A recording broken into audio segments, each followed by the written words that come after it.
Hello, I am Mr. Browning, 11th grade English teacher. Life is about stories, many stories, one after the other.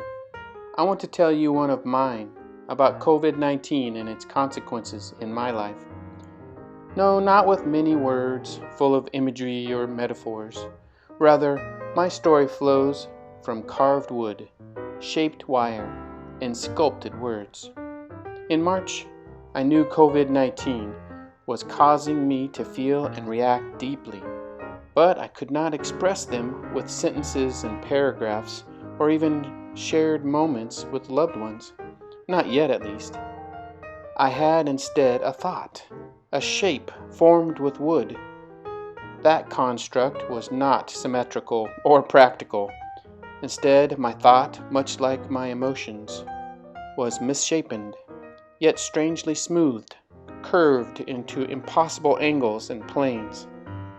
At the same time, a string of impactful words swirled inside my head and together with the figure stole my sleep. How can I seize upon these thoughts and visions, I asked myself. I captured onto paper the words twirling around in my conscious mind, raw and untended. Whew! Now I can focus on the shape. I found a random 1x4 scrap of pine in my workshop and started my journey.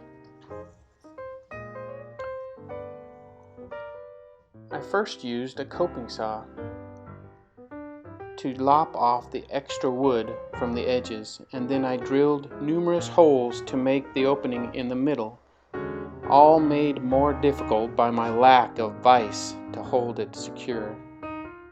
How do I get that vision out of my head and carved into the rough-cut block? I asked myself over and over. Time to start carving. Every time I get out my wood carving tools, I miss my dad. He was the one who got me into carving, and many of my knives and gouges were his. I wish I could show him.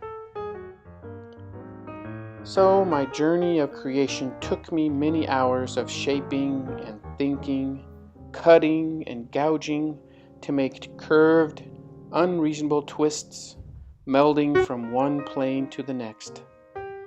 I wanted smooth, sanded perfection in this shapeless chaos.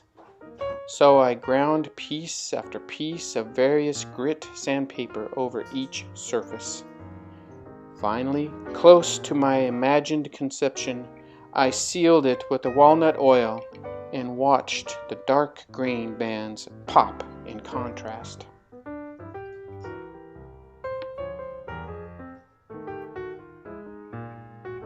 I realized then that sculpture, for that is what it had become, needed to be mounted or displayed in some way. I have in the past used some old chain link fencing wire in other sculptures, so I set my mind to using that. Eventually, this took on a sinuous spiral design, which I spray painted a glossy dark gray. Finally, I could move on, for the vision in my head now rested on its wire stand. I was then able to refocus on the string of words that had stolen my slumber. These are the consequences of COVID-19 in my life and in my heart while on this crisis journey. I sharpened meanings and massaged connotations as I shaped and sanded these words to follow the ebbs and flows modeled in the wood. Chaos controlled and shifted into soothing beauty.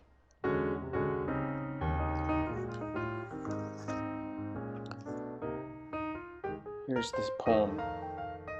Unseated, sequestered, unseen, beautiful, grieved, ignored, resilient, unheard, unasked, anxious, stretched, promised, battered, solitudinal, distraught, sharpened, buffeted, undecided, distressed, reforged, lamented, immobile, recollected, strengthened, refocused, Unbroken.